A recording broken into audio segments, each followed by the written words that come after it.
right, good afternoon, everybody, and welcome back to Daytona International Speedway. We're going to go ahead and get started with our media availabilities here this afternoon. We are now joined by Layne Riggs, driver of the number 34 Front Row Motorsports Ford. If you have a question for Layne, please raise your hand, and we will get a wireless microphone to you. We'll start with Jacob. Here you go, Jacob. Jacob Silman, Raceface Digital. Layne, with how you ended last year, what's the enthusiasm like knowing that you've got momentum to carry into this season, where last year you were kind of a baby-faced rookie, if you will, and not really knowing what to expect? Yeah, I mean, this time last year at Daytona, it was like just trying to drink out of a fire hose is the best way to put it, and just learn all we could. New team, new crew chief. You know, he was trying to figure it out too, and yeah, we're just doing the best we could. But now we know each other well. We know our characteristics. We know what I need behind the wheel. He can read me better. I can know better ways to tell him stuff. It's just, you know, finally built a relationship, and I got my feet wet and know what it's all about, and not just going in blind. So, yeah, we can start working at making stuff go faster, and just hopefully we can pick up right where we left off last year.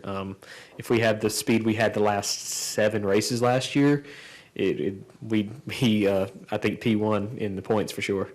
You're a driver who, obviously, with your family history, has grown up coming to this racetrack, seen it from all different angles. What does this place, even if it is in a truck, what does racing at this place mean to you personally? The history is here, and everybody's got their eyes on it. I mean, this is our Daytona 500 for the trucks. It's the biggest race of the year for us, and the stands are usually packed for the truck races here, which is great to see. All the attendance, all the viewership on TV. Everybody watches Daytona because it's, one, the biggest race of the year, and 2, it's the first one. Everybody's excited to get back. So it's great for sponsors, and, you know, Love's Travel Stops being on board again. You can't miss the big yellow truck, and it's awesome to have them as a partner and be part of their family. And like I said, it's a very cool place to drive into and come to, knowing that this is the pinnacle. This is as good as it gets. We'll go next to Mike Kimbry.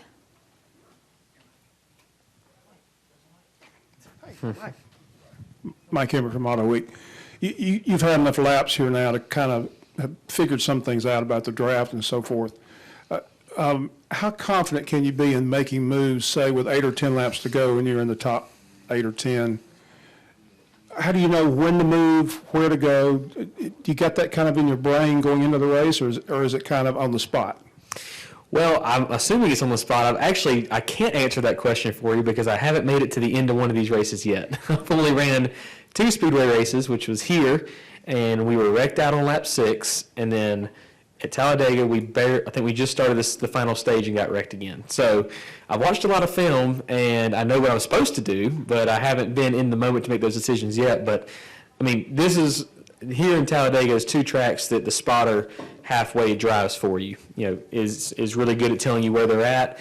And, for me, I told him, you can see a lot better than I can. If you see I need to move lanes, tell me to go. If you see the bottom's really moving, tell me shoot bottom. Don't be scared to, I said, I might not always listen to you, but it's good advice. So a lot of it is just driving off of just instinct and doing the best you can. If you're going fast enough that if you think about it or you try to plan something, it's probably going to turn out sour before you execute your plan. So, yeah, just driving off the seat of your pants is the way to do it everywhere. We'll go next to Lee Spencer. Lee Spencer, SiriusXM NASCAR Radio and CatchFence.com. Have you applied your engineering degree yet? I have. I've been spending a lot of time in the race shop now that I haven't had to go to school and worry about homework anymore. So I've been at the race shop trying to help these guys, and having 2 teams this year, myself and Chandler Smith for Front Row Motorsports.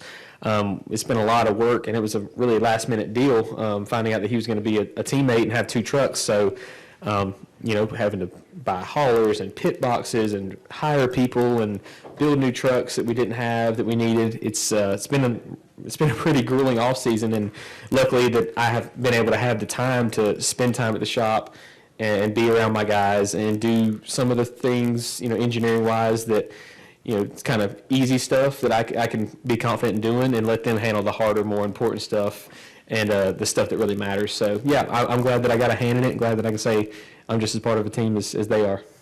Your team came on so strong at the end of last season. How do you size up the competition? I mean, if you are as strong as you were in those closing months, I mean, clearly, championship 4 is not out of reach. Who do you think would be the other 3 drivers to be there? I think that, for sure, I think that our organization is good enough that me and Chandler should be in the Final Four. And, I mean, you look at stats, I think Majeski's going to be just as good as he was. And, obviously, Corey Himes, the shoe that everybody's got their name talking about. So, I mean, I think my perspective and everybody else probably going to be us 4 at the end of the year, hopefully. Yep. Hey, Layne, Kenny Sargent with Speed Freaks. I believe it's 10 dislocations now, the shoulder. I'm getting tired of talking about it. You're getting tired of hearing about it. And I know you've done simulation to prepare yourself. Bro, this is Daytona. This is live action. It's not simulation. Are there concerns for you that simulation, there have been some gray area when you hop in that car going, holy smokes, I'm not prepared for this? Or are you mentally and physically prepared to run Daytona given the dislocations that you've had? Well, the good thing is I got it fixed, got it all repaired, and doing my exercises and my physical therapy, my right shoulder, which was my bum shoulder, is now stronger than my left one, which is awesome. They did a great job at tuning me up, fixing me up, and I was super thankful that we had the Rockingham test this year. Got a lot of seat time in the truck during the day. I mean, we ran a bunch of laps. I mean, pretty much a whole race's worth of laps that day.